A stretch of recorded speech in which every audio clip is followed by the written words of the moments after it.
28 va 29 mart kunlari ob-havo ma'lumotlari. Assalomu alaykum kanalimiz kuzatuvchilari. Kanalimizga xush kelibsiz. Kanalimizga yangi bo'lsangiz obuna bo'lib, bir dona like bosib qo'yishni unutmang.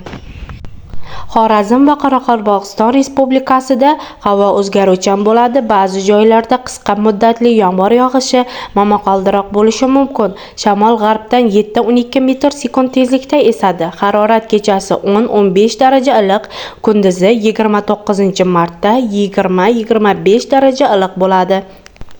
Buxoro va Navoiy viloyatlarida havo o'zgaruvchan bo'ladi. Ba'zi joylarda qisqa muddatli yomg'ir yog'ishi, momaqaldiroq bo'lishi mumkin. Shamol g'arbdan 7-12 metr/sekund tezlikda esadi. Andijon va Namangan, Farg'ona viloyatlarida havo o'zgaruvchan bo'ladi. 29 va 31 martda ba'zi joylarda qisqa muddatli yomg'ir yog'ishi, momaqaldiroq bo'lishi mumkin. 30 va 1 aprelda yog'ingarchilik kutilmaydi.